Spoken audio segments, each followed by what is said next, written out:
Hello MonsterVerse fans, आज हम बात करेंगे एक बहुत ही क्रीपी चीज के बारे में, कैमेजॉर्ड्स। वो चमगादड़ जैसा टाइटन जो स्ट्रेट कॉमिक बुक से बाहर निकला है। ये काइजू 2019 में अपनी नींद से जाग गया, वो भी बड़े भैया गिडोरा की वजह से। फिर क्या, कैमेजॉर्ड्स बन गया बैटमैन और वो मोनार्क के फाइटर पायलट से भी भिड़ गया। लेकिन इमेजिन करो, जेट लड़ रहे हैं एक बड़े बैट लाइक टाइटन से, जबरदस्त है ना। लेकिन फिर हमारा यार कैमेजॉर्ड्स वापस अपने घर चला गया, वो भी अपेरेंटली स्कल आइलैंड के नीचे। लेकिन 2 साल बाद ऐसी आंधी तूफान आती है कि सब जगह अंधेरा हो जाता है। और बताओ दोस्तों, इस मौके का कौन फायदा उठाता है? लेकिन फिर से वो अपने बैट गैंग के साथ स्कल आइलैंड को अपने कब्जे में लेने और कॉन्ग को भगाने आ जाता है। पर अच्छा हुआ कि इस बार कॉन्ग अकेला नहीं था। मोनार्क के वो कूल पायलट्स वापस आ गए अपने जेट्स के साथ और कॉन्ग की मदद की कैमेजॉर्ड्स को सबक सिखाने में। फिर उन्होंने उसे हरा दिया और वापस उसे उसके क्रीपी बेसमेंट में भेज दिया। इसलिए याद रखना दोस्तों, अगर आपको कभी रात में कोई जायंट चमगादड़ दिख जाए तो वो शायद कैमेजॉर्ड्स ही होगा, जो शायद बदला लेने की सोच रहा होगा। तो चलिए जानते हैं इसकी कहानी में और क्या क्या इंटरेस्टिंग हुआ और क्या है इसकी बैक स्टोरी।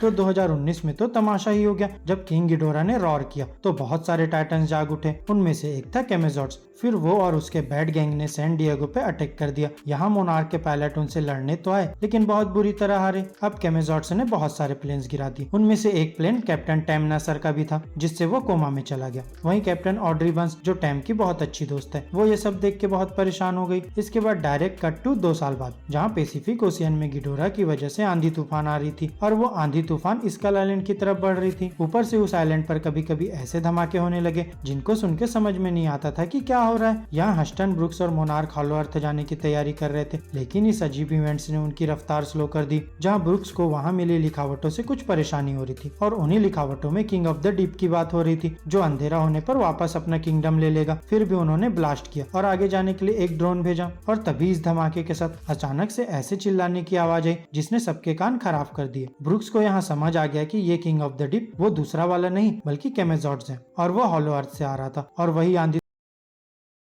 और फिर शुरू होती है लड़ाई। कैमेजॉर्ड्स बाहर निकला और कॉन्ग से लड़ने लगा। कॉन्ग ने उस पे एक बॉक्स फेंका, लेकिन कैमेजॉर्ड्स ने ऐसी आवाज निकाली कि कॉन्ग को अपने कान ढकने पड़े। फिर कैमेजॉर्ड्स ने अपने पैर से कॉन्ग को पकड़ा और ऊपर ले गया, लेकिन कॉन्ग ने भी उसके हॉर्न को पकड़ा और उसे जमीन पर फेंक दिया। ये बैड बाबा था ना, उसने अपनी दुम से कॉन्ग का हाथ पकड़ा और उसे वापस ऊपर ले गया। तभी ऑड्रे और वो दूसरे पायलट आ गए। उन्होंने देखा कि कॉन्ग अकेला नहीं जीत सकता, तो वो भी कैमेजॉर्ड्स पर गोली चलाने लगे। तब कैमेजॉर्ड्स ने बैड गैंग को बोला कि वो ये पायलट्स हैंडल करे, लेकिन कॉन्ग ने उसे ऐसे पकड़ा कि वो हिल नहीं सका। इस मौके का फायदा उठाते हुए ऑड्रे ने अपने प्लेन की स्पीड और बढ़ा दी और ऐसी आवाज निकाली जिससे कैमेजॉर्ड्स का दिमाग खराब हो गया और वो सीधा नीचे गिर गया। फिर ये देख के कॉन्ग ने भी मौका बर्बाद नहीं किया और वो कैमेजॉर्ड्स के ऊपर चढ़ गया और उसे जोर का पंच मारा। फिर वो उससे घसीटते हुए ले गया उसी होल में जहाँ से वो आया था। आखिर में कॉन्ग ने कैमेजॉर्ड्स की गर्दन पकड़ी और उसे जोर से नीचे फेंक दिया, जिससे वो हॉलो अर्थ में वापस गिर गया और उसके साथ उसका बैट गैंग भी वापस चला गया। और इस तरह ये डार्क टाइटन कभी वापस ना आ सके और उसकी ये कोशिश भी उसी के साथ खत्म हो गई। लेकिन इसके बाद जस्टिस लीग के साथ भी हमारे ये वाले बैटमैन साहब दिखे, जो एक अलग क्रॉसओवर कॉमिक में है, पर उसे हम बाद में कवर करेंगे। और इसी के साथ आज का वीडियो यहीं खत्म करते हैं। और अगर वीडियो अच्छी लगी हो तो वीडियो को लाइक करें और चैनल को सब्सक्राइब कर ले, साथ ही बेल आइकन भी प्रेस कर ले। तब तक के लिए bye bye and take care दोस्तों।